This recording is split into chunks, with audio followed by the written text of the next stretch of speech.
right-hander Jeff Lizzi, the man that had the best match play record that didn't make it to the semis. We are in frame number 7 after a spare in the 5th. We apologize for the technical difficulties we've had here in Indianapolis, but we're glad you're on board.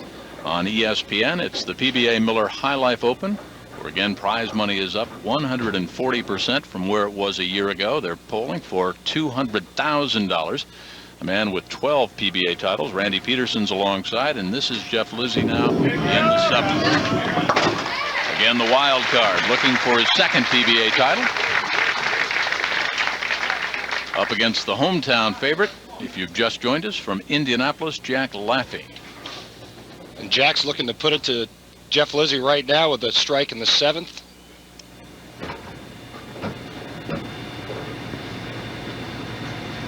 Going for 5 in a row.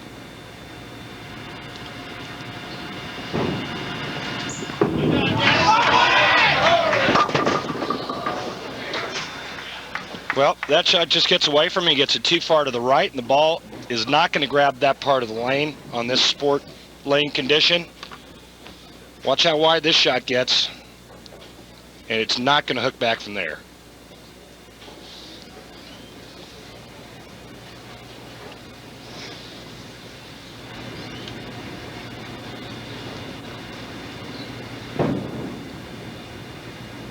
Graduated from IU with that degree in general education. Really, it was a tight-knit team, wasn't it, of bowlers? They really fed off each other. It really was. He's to hook. Oh! That's a bad break, Jim. Very unfortunate break for Jack. He did what he had to do to make that. Normally what happens is this 10-pin's going to go in here and take this. That's not his only problem. He fouled on the shot. No pins. Now, a look from overhead. There it is.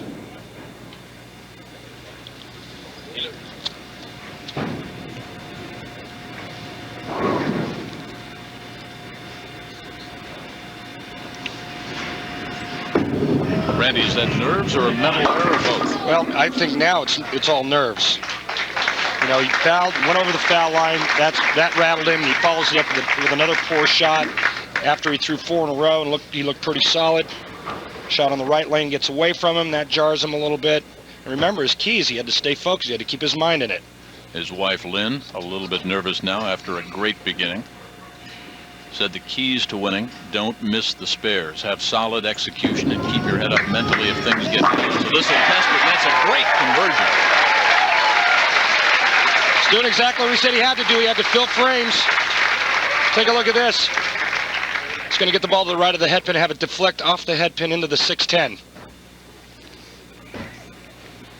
Just a terrific shot.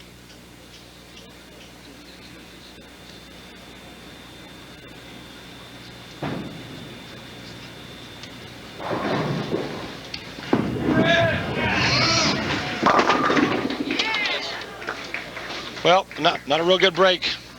Not a real good break for Jeff Lizzi. He's hit the pocket the last 4 shots in a row. He's only got 1 strike to show for it.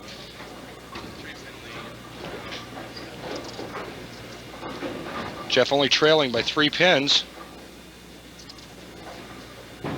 With the foundation frame, the 9th frame, and the 10th frame coming up. Anybody's game.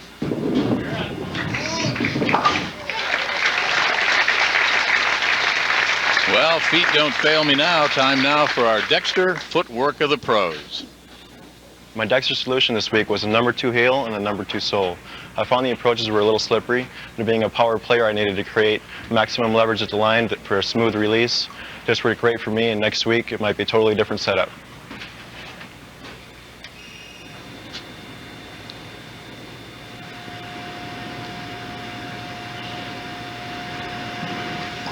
Lizzi now down by 23. Wow. That ball was way out.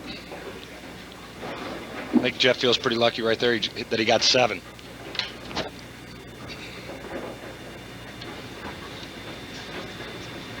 Make the spare. Get the ball just left of the head pin. Let the ball do the work. And then set up for the 10th frame. It's going to be who's going to perform in the 9th and 10th. Wow. And that's a big mistake.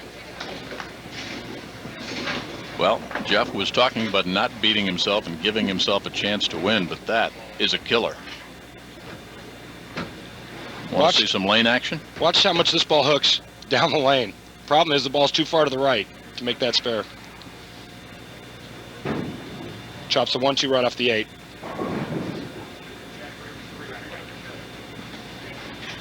Jeff Lizzi said that the lanes were very, very unpredictable.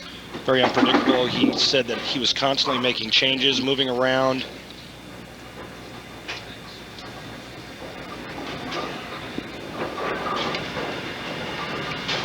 Right now, Jack Laffey going at a 7. He's got a 17-pin lead, working on a spare 9th frame.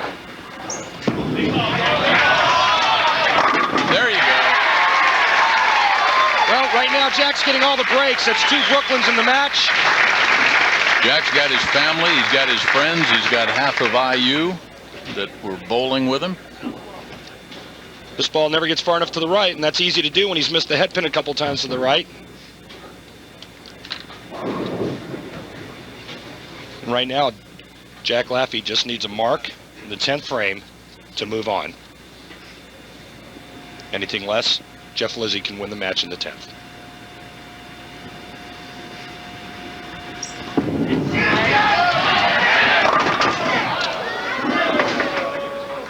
And left himself with a really tough spare.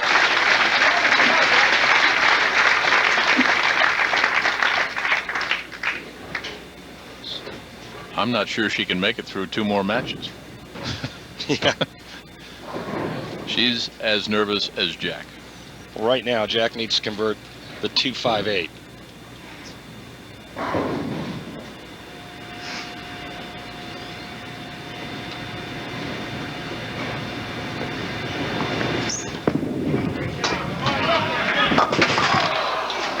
Well, let's open the door. Jeff Lizzi now can get up in the 10th frame and throw 2 strikes and 6 to win the match.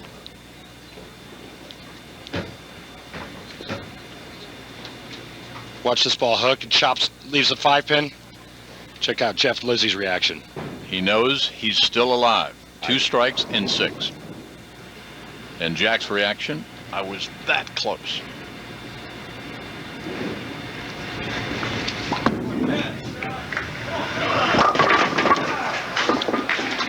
Jack Laffey's your winner.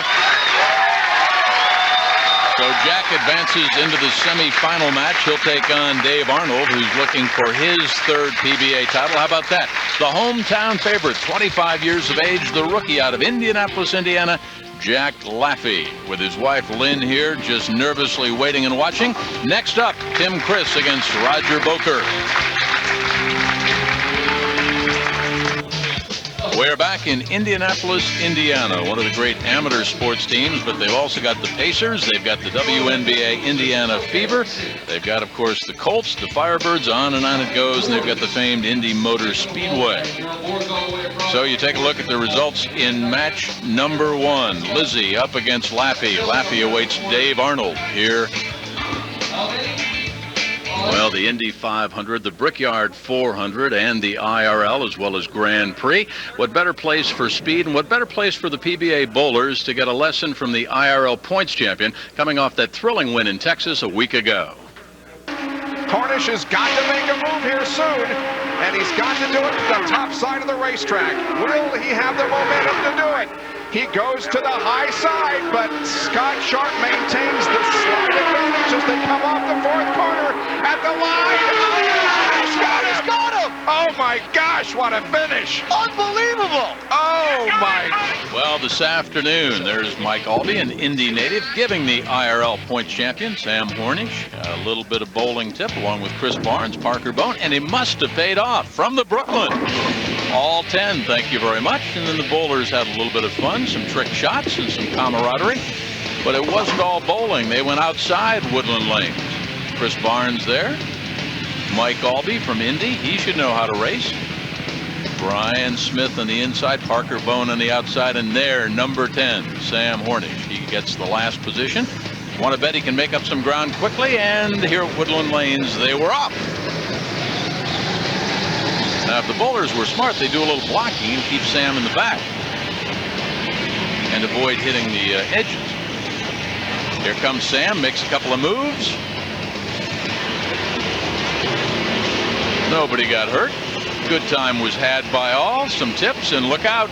That's why he's the IRL points champion. Coming from behind, Sam Hornish and his Pennzoil Panther racing team. So at the PBA IRL Indoor non-sanctioned, no points, a lot of fun Grand Prix, those are the results. Jim, I'd like to get you on that racetrack. I've seen you drive. I think based on your bowling this week, it was pretty sad. You were out there taking your colleagues on in a 4x4. We're live in Indianapolis, Indiana, the Woodland Bowl, the Miller High Life PBA Open.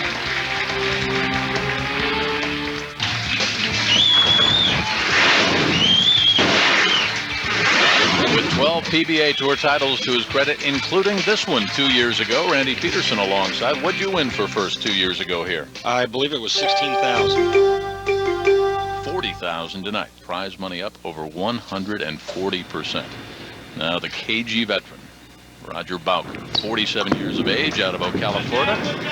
Southpaw, not the way he wants to open up.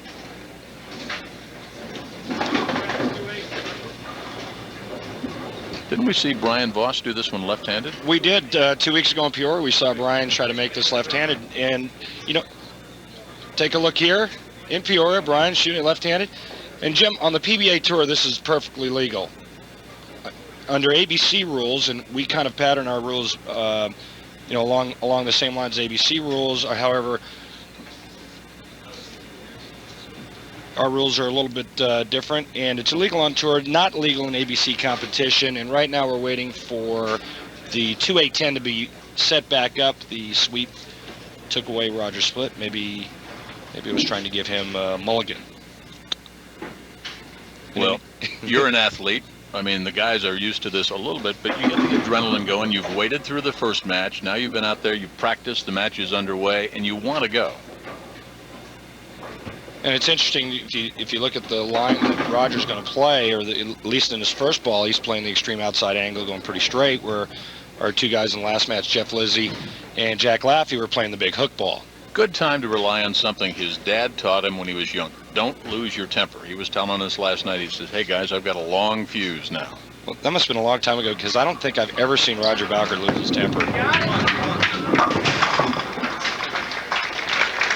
Well, if looks could kill, he was staring at that one. Tim Criss, looking for his 6th PBA title. The right-hander out of Bel Air, Maryland.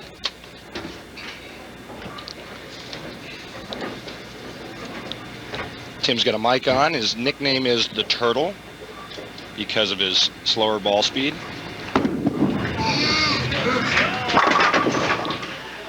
Not a bad opening shot, leaving just the 4-pin. Difference in ball speed between a hard-throwing bowler like Jeff Lizzi versus somebody like Tim. What does that translate to? Well, the slower you throw the ball, the better the chance the ball has to hook or grab the lane. The faster you throw it, the straighter it's going to go. So that's why when guys change balls to shoot spares and they don't want the ball to hook, they throw it hard. They throw it fast.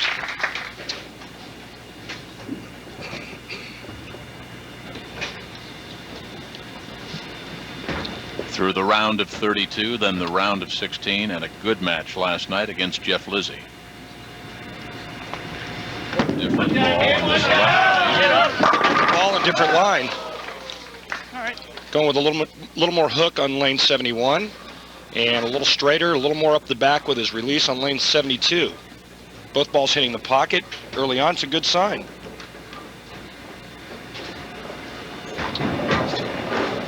You saw that graphic, how Tim made it through to the semis. He said, you know, guys, it's been a weird week. He said he felt lucky just to be here, that he never felt real comfortable with the lane conditions, never got real comfortable with his shot making. As we take a look at what Roger Bowker did to get here. Knocked off Ryan Schaefer, then Hall of Famer Parker Bone, and last night 3-1.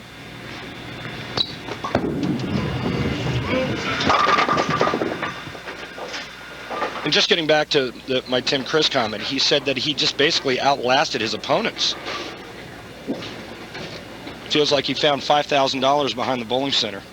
Yeah, he said it was free money. Right? Yeah, free money. Take a look at the 3-6-10 combo. Get the ball to the right of the 3-pin. Just like that. Roger's key to winning, just making spares. Pretty basic.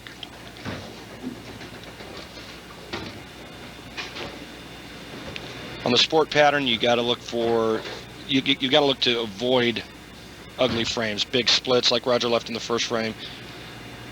You make your spares, and you get breaks like Jack Laffey got in the first match by going Brooklyn, and try to string some strikes together.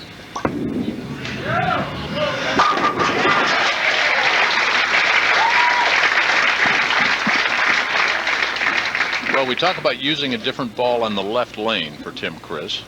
We're going to take a look here in a moment, or right now actually, how he's playing the right lane.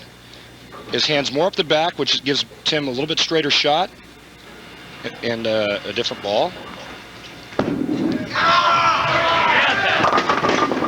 Oh, look at this way. Tim's trying to wave it down. There was Velcro on the bottom of the tank. Yeah. But again, you know, all 3 balls in the pocket, leaving himself makeable spares. 4-pin and 2 10-pins. Hang on. Woo! Tim's living large in Indy. Spent the day at the mall doing a little shopping. Tried to give his wife a break from babysitting chores. Thank you that there was an extra coat of paint on that pin. Okay, not really, but...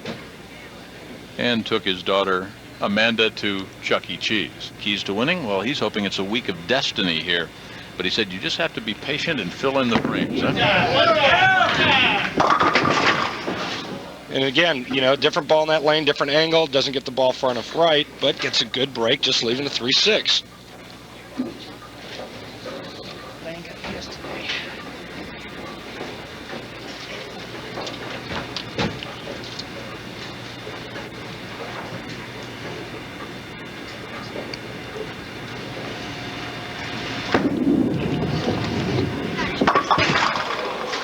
Ouch. You ever sat in the blue section up there at Madison Square Garden? Never have. You'll hear words hyphenated you couldn't even imagine hyphenated. I can imagine that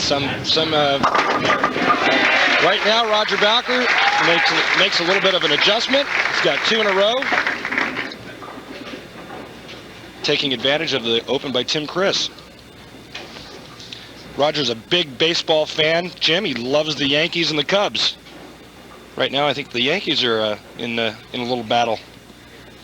I think Roger, if he had his druthers, would give Joe Torre a new contract. Yeah, I'm sure he would. In case George is watching.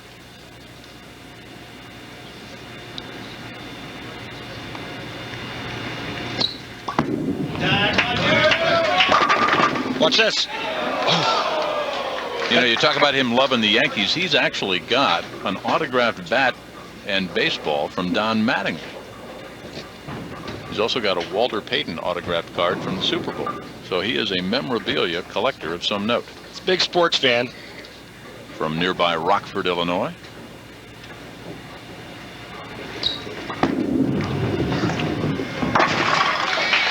All right, Roger filling frames after that open frame in the first. Tim Criss now down by 13. Still early.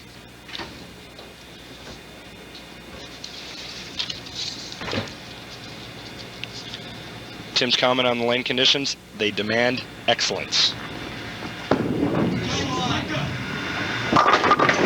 And he chose his words carefully. Well, maybe he'll draw on some of that methodical, deliberate patience that his brother taught him. That was his hero growing up. His older brother took him to the leagues and tournaments, took him out on the golf course and kind of beat him up out there. But on the bowling lanes, he taught him patience and just stay with it and be deliberate.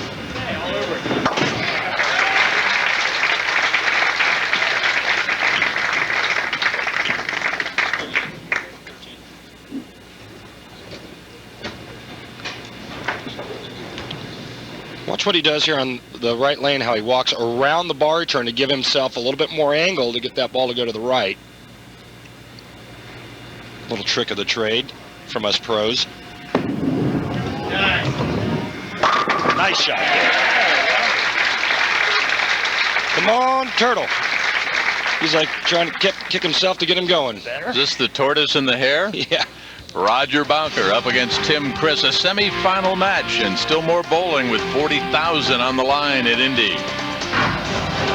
Welcome back. That's downtown Indianapolis, known as Monument Circle. The Civil War Memorial is downtown. There's also down there the Congressional Medal of Honor Memorial downtown. And in semi-final match number 1, there is the scoreboard with Roger Bowker, the veteran, up by 13.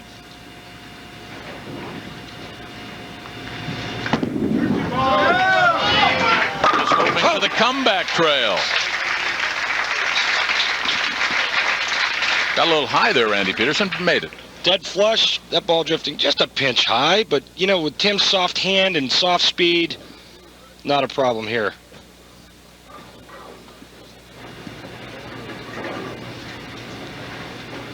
Now, you don't see the one-handed delivery very often. What's the upside for Roger? Well, I think Roger does it to keep the weight of the ball in his swing and in his hand. Nice shot there, Roger. Keep the swing, keep the weight of the ball and feel the weight of the ball throughout the entire swing, as opposed to holding it with 2 hands, pushing it out. This way he can feel and hold on to the weight and basically control the speed of his swing. Trails by 7 now, working on a strike in the 8th. He also likes to play the outside line, doesn't he? He really likes to play the outside line. It's his strength. You know, he's a student of the game, and he's really worked on different releases, different hand positions, so he can play all over the lane. Possible 2-2-8. Roger could strike out. Roger just hasn't gotten very many breaks this game. He's hit the pocket 7 times in a row. He doubled, then he went 10-pin strike, 10-pin strike, 10-pin.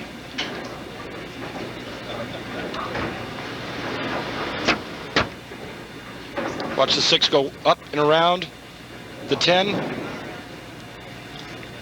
Come on, Big Red. Tim Criss getting up in the 9th frame, leads by 7.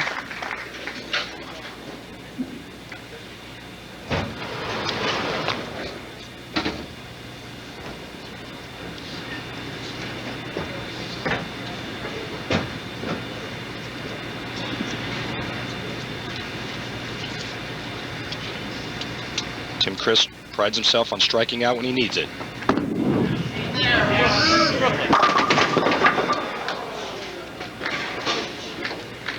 Well, I'm sure I didn't throw it in the gutter, that's for sure. Ball drifts high, leaves the 4-pin, a good shot. This ball's going to drift a little bit high. Leaves just the 4-pin, see the 9 falling late. And here's Tim's reaction, he knows it's going a little bit high. Oh. If he has a problem at all, he says it's when his feet get packed. His keys are keeping his first 2 steps slow, that's what he thinks about. As does Stewart. We're not leaving him out. Uh-oh. Well, that wasn't what Tim Criss was looking for. 2 strikes and 5 pins, he was a winner.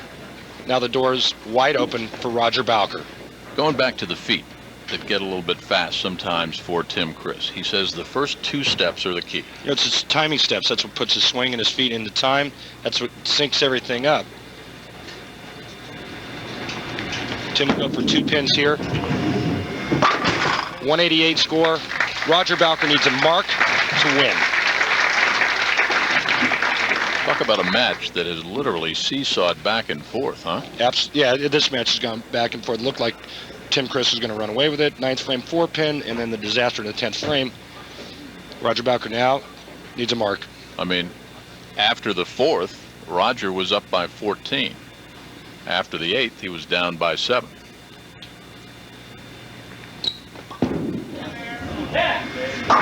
So the veteran out of Ocala, Florida, the southpaw, needs a spare to win. And advance into the finals for $40,000. And with the prize money up, as we pointed out, 140%, $200,000 here in this Miller High Life Open, $40,000 for first, even though Roger has won 5 times. Biggest check. Yeah, biggest check ever for him. Spare, 2 pins, he's your winner. His last title back in '98 in Austin, Texas. That was a year before Randy Peterson won his last right here at Indy at this championship.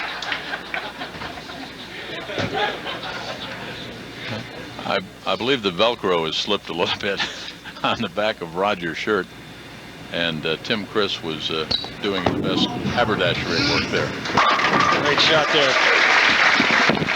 Finishing up like a champion, and he's earned a spot. Take a bow into the championship match. Much more action live from Indy at the Woodland Bowl and the Miller High Life Open.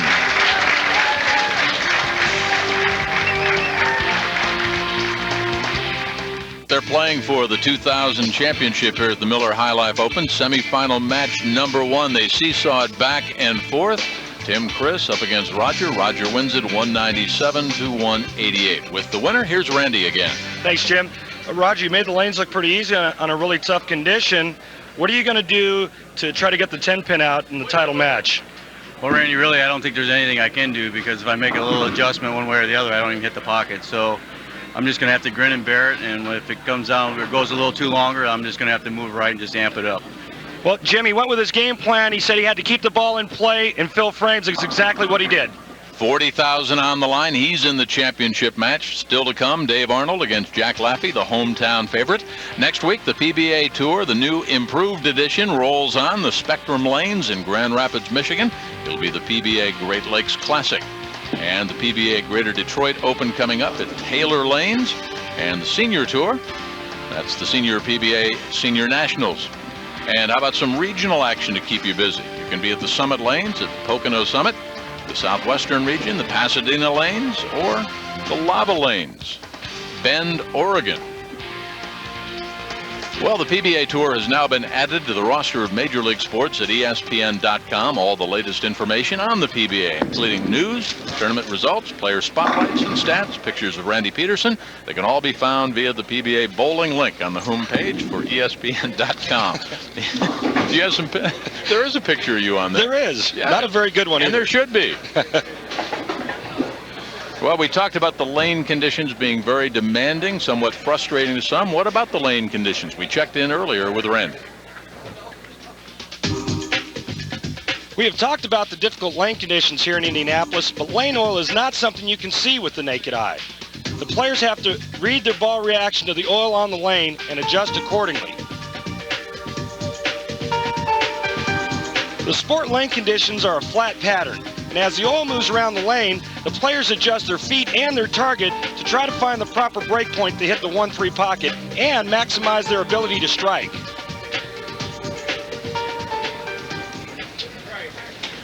Ready to play semifinal match number 2. Jack Laffey has already won, ousting Jeff Lizzi, so the 25-year-old looking for PBA title number 1 up in action against the right-hander from Reno, Nevada, Dave Arnold.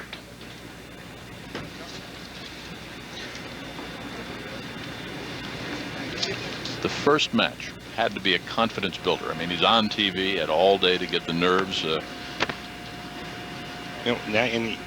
Yeah, I agree with that, but he's been sitting for a whole match too. And if he caught that, he just bounced the first shot. Which is a sign of? I think it's I think it's a sign of nerves. I think he's still nervous. This ball bounces, spears it right into the floor. Misses the head pin. Take a look at this release here. Watch the ball go straight into the floor. Now, he's been working on different releases. How come? Well, he said that he's been working on trying to get underneath it more, to roll it a little bit more, give himself a little bit more hook. But I don't see him rolling it right now. I see him really getting on the side of it, and what that does is that helps him get the ball to the right, and it also helps the ball to recover. Dave Arnold, 37 years of age, the right-hander, looking for PBA title number 3.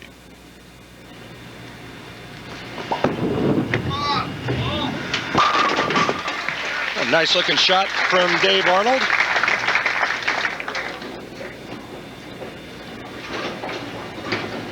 Take a look above Dave. Beautiful form, great extension.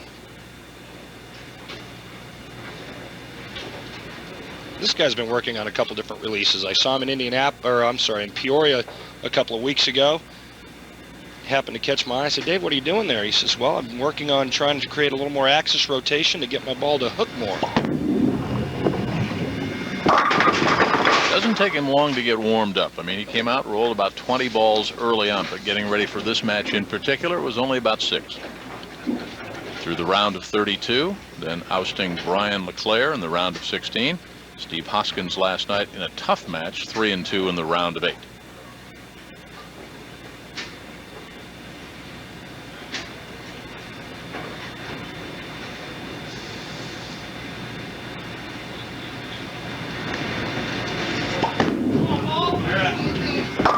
Oh, that's not the way you drop to make that spare. But he's going to take it. Won the very first PBA tournament he bowled in, a regional in California back in '85. Look at that. Normally you would get that the ball to the right side of the 3-pin, and it would hook into the 9 and deflect off and take out the 10. But hey, spare's a spare in these conditions. Look out.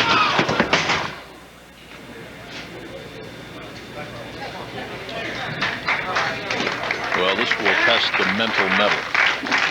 This ball gets too far to the right. We've talked about how the lanes are tight from outside, the lane's changing.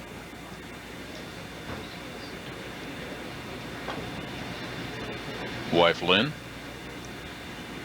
sweated through match number 1 against Jeff Lizzi. A lot of pressure on Jack in this match. He knows if he wins, he moves on to the title. Remember what he said. He's feeling, just remember how to throw the ball, and he comes right back like the pro he is.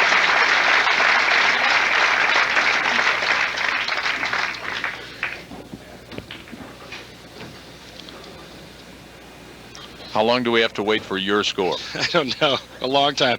Some other finishers: John May, Lee Johnson from Indianapolis, Brian LeClaire, Amleto Monacelli, my friend from Venezuela. Whose son had a birthday last Wednesday. That's right. All right. Well, it looks like a couple of shots that were iffy, and now all of a sudden he's back to throwing it like he knows how. Dave Arnold loves to play golf, as do 90% of the guys out on tour. I don't know why. Said he was going to play at least 9 this morning, then wander around the mall aimlessly, huh?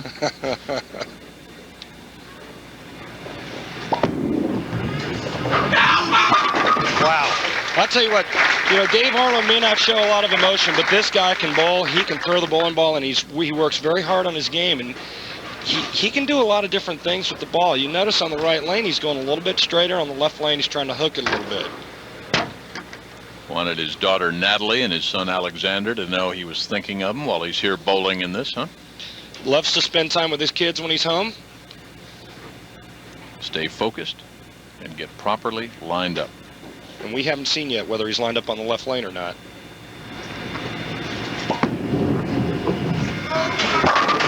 He also talked about staying patient as being a key.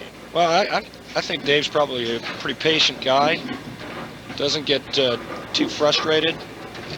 He's a little bit like the Jeff Lizzi mold when it comes to his mental focus or his mental attitude. Not too many highs or lows. I think. Check out the boxing glove inside that thing. You just punch out a spare. Punch it out, knock him out with spares. Just knock him out. Down goes Frazier. Down goes that nasty 10-pin. Take that. Early on, 10-pin match. Jack Laffey trailing by 10. Jack's expression has not varied. I mean, he looks like a guy whose term paper has just been rejected and he's not going to graduate, doesn't he? He looked like this all week long. 9 games that I bowled next to me looked exactly the same. There we go. Jack's back.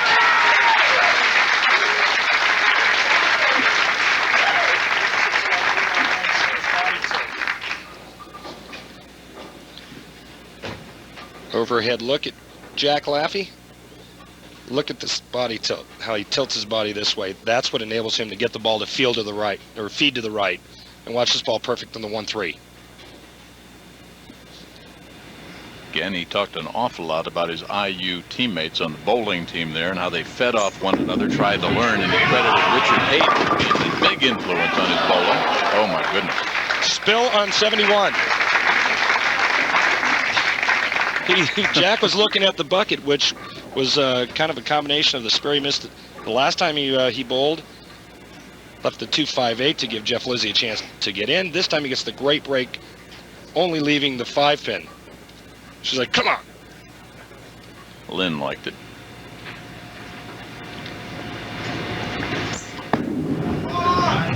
And we have an old saying in bowling, Jim, nobody misses the 5-pin. Although I did miss one once on TV. Really? Yeah. Tournament of Champions one year. Way back. I can't remember, but I did miss one. And you went right to the locker room and cried. I actually won the match.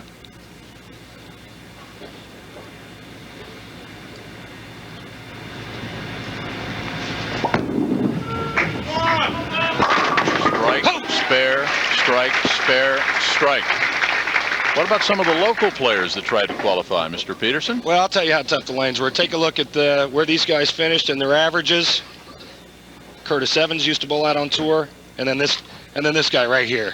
Look at this average at home. I love the conditions at home. I'll see you guys tomorrow night. Becky, Chad, Savannah, Dad will be home. No money. I only missed the cut by 17 pins. Not bad for a guy who hasn't bowled on a sport condition ever.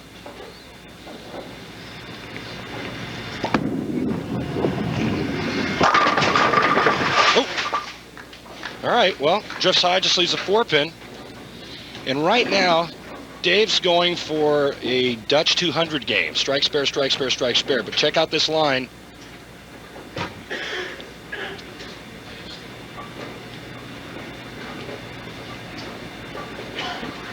Going to have to make a little adjustment, obviously, on that lane. Hasn't struck yet. High, high, and high on the left lane.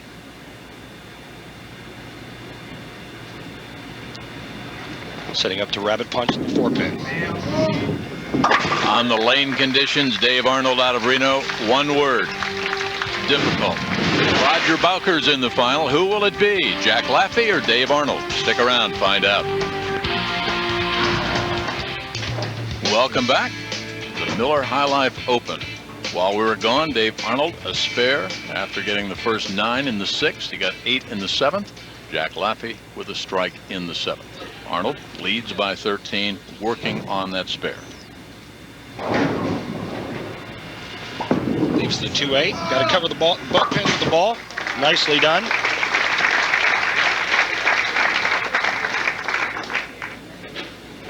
Yeah, we talked about that last match, seesawing back and forth. Dave Arnold, strike, spare, strike, spare, strike, spare. Why is it so hard for these guys to string strikes together? Well, basically, it's trick or treat at 40 feet. You know, every time they let the ball go, when the ball gets to the break point, they don't know if it's going to go left or right. And that's because the oil, the lane conditions being so tough and so demanding. If it's not perfect out of their hand, they don't hit the pocket. And you can't strike unless you hit the pocket.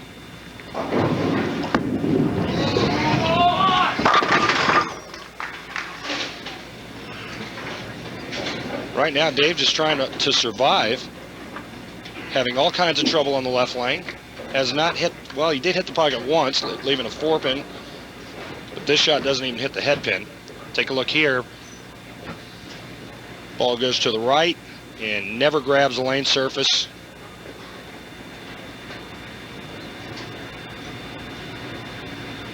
Watching on the big screen. Hold on. There you go. One of his keys, stay focused, period. He doesn't use a lot of words. Well, Dave's a soft-spoken guy, but he lets his bowling do the talking for him. Well, we ask everybody how they're going to spend the day with the long wait. The first thing that Jack said he was going to do, he says, I've got to go out and get my name put on the shirt. This is his first TV telecast. That was the first thing he had to do. Get that name embroidered on a couple of the shirts. Down by 9. Oh! What a terrible break He was working on a strike, trailing by 9. He could have taken the lead. Throws one of the best shots of the match. Just a perfect shot in the pocket, leaves a solid 8. And watch this reaction. Oh.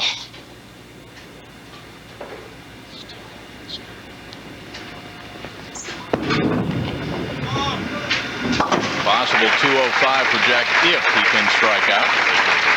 You know, way back when Steve Allen was on TV, Kukla, Fran, and Ali, and you made your first telecast, but I mean, what kind of thoughts are going through Jack's mind right now? Thanks, Jim. I love you too. You know, my first telecast, well, I was so nervous, but you know, I qualified number 5 seed, and that back then we had a stepladder finals. I just kept winning matches, and all of a sudden I just got so focused in what I was doing. All the other stuff, like how much money I was going to win, the people watching me on TV, that just went away, and I just focused 100% on how to throw. But to add to the confusion for Jack, it's in front of his hometown, right? He went to University of Indiana here. He's got about 60 folks in the audience. You know as well as anyone, Jim, that you know, trying to perform in front of the hometown crowd is just added pressure. But I still think it comes down to the mental thoughts, or the thoughts that you're putting in your mind as far as what you're thinking. You know, are you thinking about the job at hand, or are you thinking about, you know, all the other stuff? You know, it's funny. You look at that graphic right there in the spare maker. When we asked him one of the keys, right, and what he needed to work on, he just grinned. He said, avoid the 3, 6, 9, 10, and that's what he's got right here. Yeah, this is one of the most difficult spares on. Got it.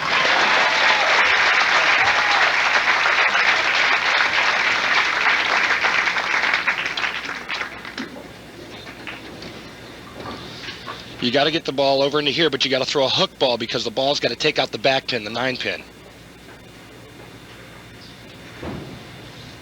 Just like that.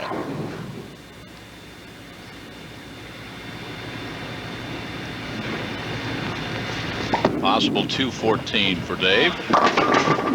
Nice break there. Got that ball into the swish zone. That's when the ball's just a little bit light in the pocket, mixes them up. Strikes in the most important frame of the match, the 9th frame. And that switch zone is what? Here's the switch zone. Oh, yeah. It's like when you get into that zone, there's nothing but shrapnel left on the lane.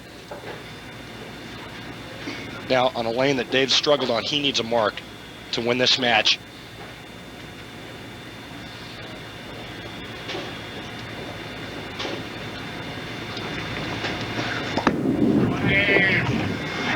Not a great shot. Dave Arnold hasn't hit the pocket all day on that lane. Somebody go get him some coffee to go with that sweet roll. So that was perfect. All he has to do now, Jim, is keep it on the lane. He's going to advance to the championship match and 40 grand. 40 grand to the winner, 20,000 for the runner-up. 4 pins. Thank you. In the championship match, Dave Arnold from Reno, the right-hander, up against Roger Bowker, looking for his 6th PBA title. 40,000 on the line, live at the Woodland Bowl at Indy.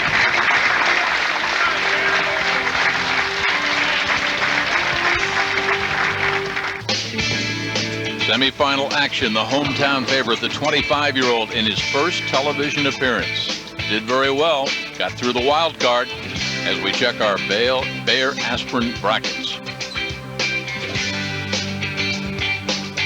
Roger advanced over Tim Criss. This week's pros approach, Randy joins Hall of Famer Norm Duke. What's the theme? Well, let's take a look and talk a little bit about ball speed.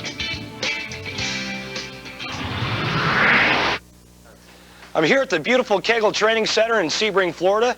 With me, reigning PBA Player of the Year, Norm Duke. Today, Norm's going to talk about ball speed and how to control your ball speed. Norm, take it away. Randy, there's 2 ways to control your ball speed.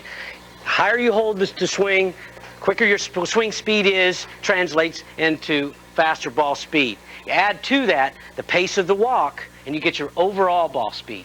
Well, Norm, why is that so important? Randy, if you're going to play all over the lane, you're going to have to be able to control your ball speed. So being able to throw it very, very hard or real, real soft allows you to do that. You think maybe you can throw me one, say, 20 miles an hour? I think I can get that close, Randy. I'm trying to get 20, so I'm going to go way up here with my ball placement.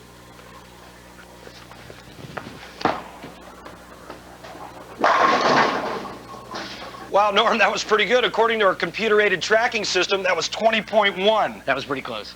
Yeah, real close. Now, throw me one at 16. 16. I'm going to 16. get a lot more hook out of 16, Randy, so I'm going to move my whole shot on the inside. I'm going to drop this swing down, see if I can't nail 16.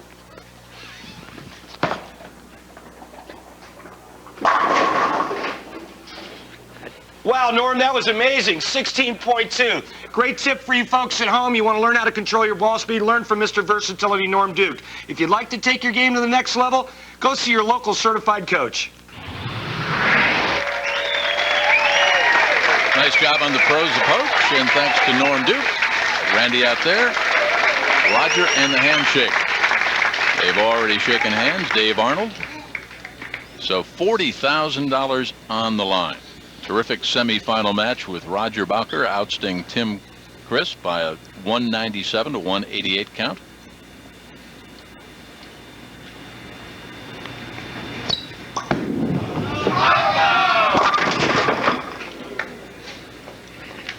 Not the first time we've seen that. No, and it looked like Roger had a little bit of trouble at the approach. Looked like he stuck a little bit, which is going to cause you to pull it. Get the ball over into here. Get that. This 9-pin back here, that's the problem pin. That's why you got to throw a hook at that spare.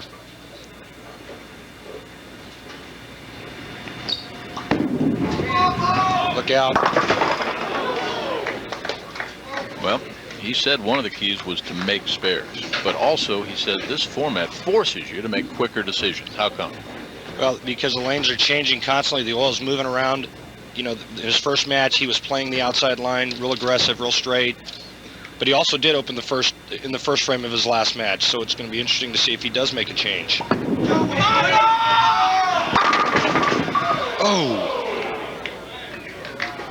You know, Dave is so focused out there, so trying to not get ahead of himself. I mean, he reminds me of Walter Ray a little bit in the mental approach. I think it all comes down to mental. This is a championship match. It's for $40,000. You've got to somehow, you know, bite your tongue and just get the ball into the pocket. You got to get it to the 1-3 any way you can, no matter what it is you got to do. You know, it's do or die, you know. Take a look and talk a little bit about the championship pair. With the Woods got Guardian in the first 15 feet. That would be from here all the way back. That's your Guardian. They oiled to 24 feet, buffed it to 38. It's a short run, creates good back end, and the average right here. And of course, my average was 194, so a little bit better than this average, although not good enough to be here today. Dave Arnold, the only 200-plus score recorded here tonight. Off a spare in the first. Roger left it open, 7-2. Talking of Walter Ray and his mental approach, Dave has defeated that Hall of Famer. Twice. For his only 2 titles. Now, this is a guy that's finished second in several majors. Well, how about beating Norm Duke and Walter Ray Williams Jr. back-to-back on TV? Pretty sporty. I wouldn't want to have to do that. This ball doesn't go far enough to the left, and the 4 goes right around the 7. Right now, the guys need to buckle down and get the ball to the 1-3. Although Arnold's done that, can't miss the 4-7 spare.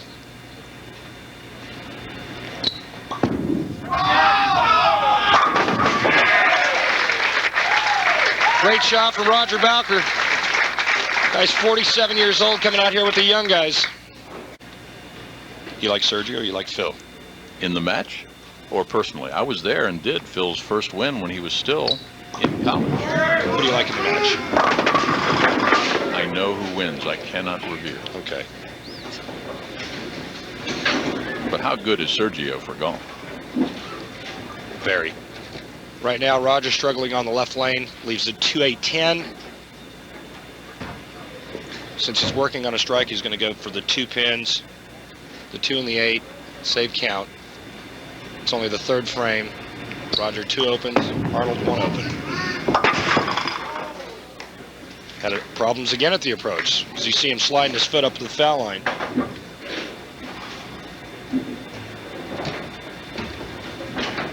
Again, we've talked about it all week that, you know, it's a matter of who's going to survive. When the lanes start to change, they lose the line of the pocket. Who's going to survive? Who's going to outlast the other guy? Who's going to avoid all the open frames? Who's going to have the better timing and rhythm? Who's going to get the most breaks? Just like that there. Trip 2 forward, doesn't get to the pocket, but he still gets 10. This ball's going to be light. Barely catches a piece of the head pin. For a minute, he's got the bucket standing, trips the 2-pin, and that's a fantastic break.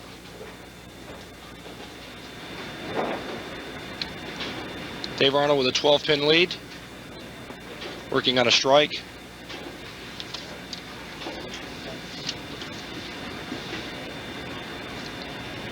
Timing, release, and speed control, a must for Dave Arnold.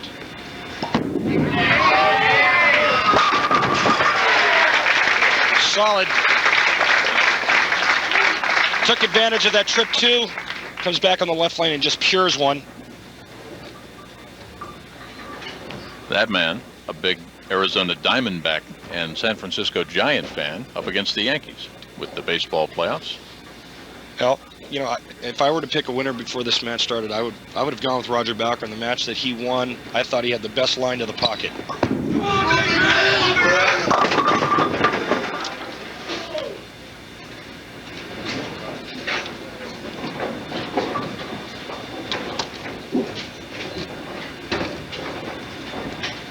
Jim Doty there, the general manager of the Royal Pin Centers.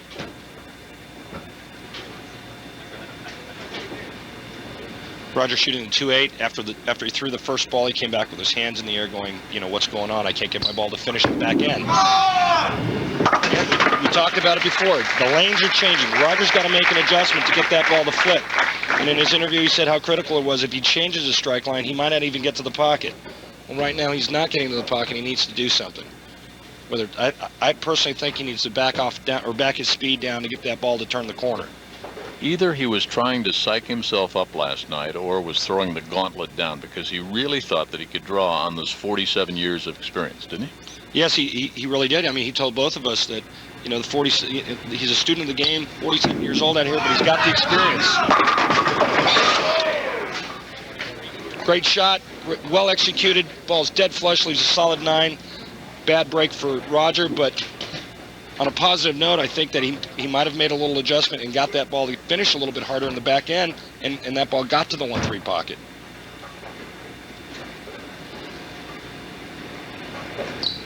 Dave doesn't even want to watch. So Roger, open, strike, open, spare, spare. Down by 23.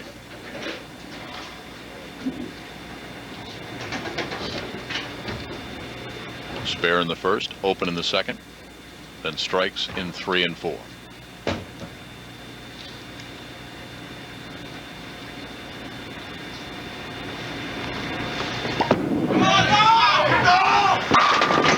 Dave's putting it to him. He's putting some heat on Roger, making great shots when he has to.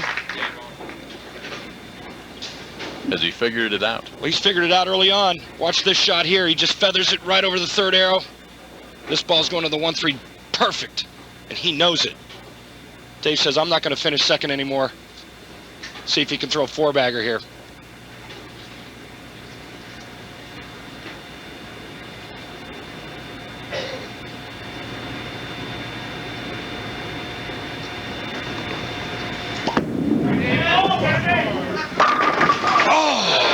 He broke an 0 for 7 streak on TV a couple of years ago with 3 victories in the Reno Open.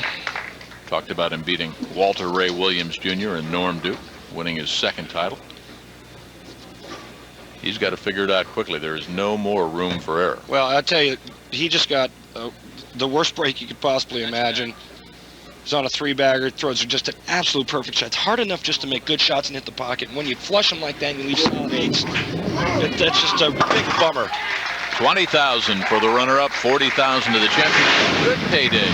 Pride of Indianapolis, Jack Laffey, the 25-year-old for 3rd. $10,000 in the $200,000 Miller High Life Open. Alongside in the 6th, Dave Arnold, after a triple, made a spare. And after a strike in the 6th, Roger made a spare in the 7th, but he is down by 32 in the championship match.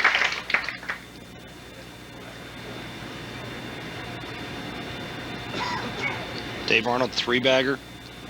Gets up on the left lane, stones an 8. Right now, the only guy that's able to hit the pocket. Roger struggling on the left lane because of the approach.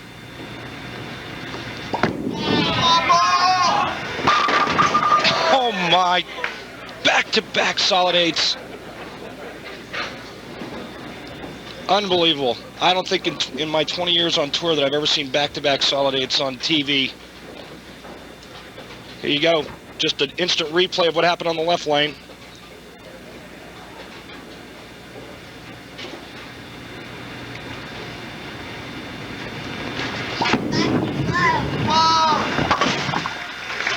Well, covers both 8-pins. Dave Arnold going at a 2:05 pace. Roger Bowker can strike out for 2:04.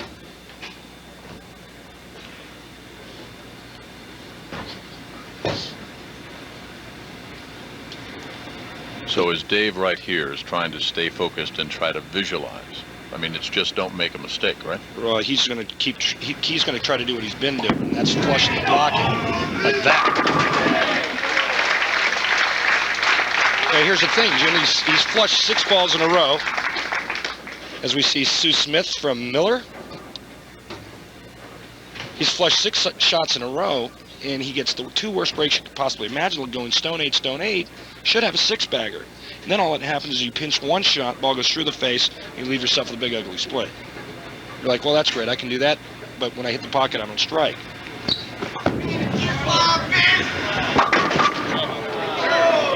Trouble right here. Get Indy. Well, Roger completely lost his ball reaction. I mean, it's simple as that. First match he bowled, he had a real nice line to the pocket, and now he's got 0. And that's how fast the conditions change on this sport lane condition.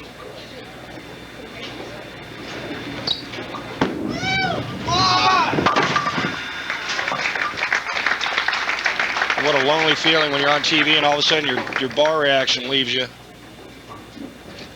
You know, it's funny. Some guys, they talk about the grip. Some guys tell you about the feet being the key. But for Roger, he says it starts with the setup and it all goes from there. The setup is the way he holds the ball with just the one hand. How he gets the ball moving into the swing.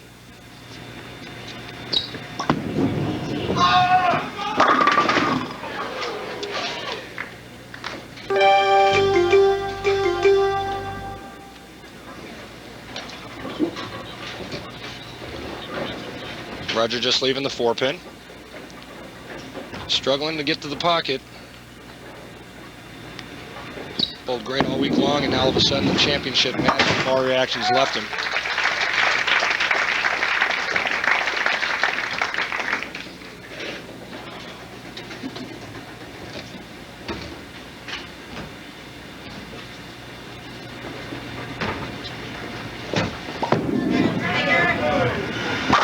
This guy's the guy that's making the shots. Dave Arnold's your winner. He was the one that performed the title match. Made the shots when he needed to make them. The winner of the 2001 PBA Miller High Life Open, Dave Arnold, right there, and boy, is he happy. That's the first grin we've seen in about a day and a half. He's off the schneid.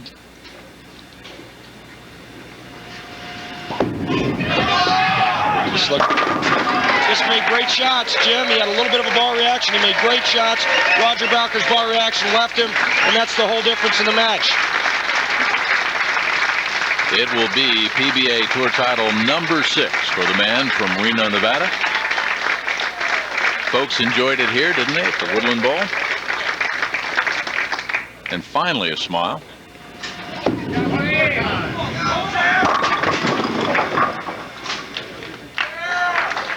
Dave's going to be in the 220s. 6th regional title, 3rd PBA title, excuse me.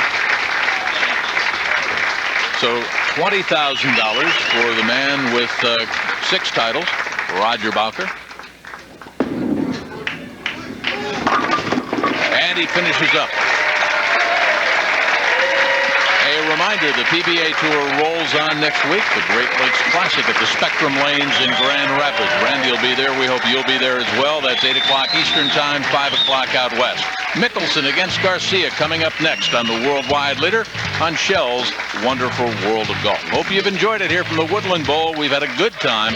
$40,000 to our champion, Dave Arnold. For Randy Peterson, all our ESPN PBA team here at Indy, this has been a presentation of ESPN, the worldwide leader in sports. For more, log on to ESPN.com.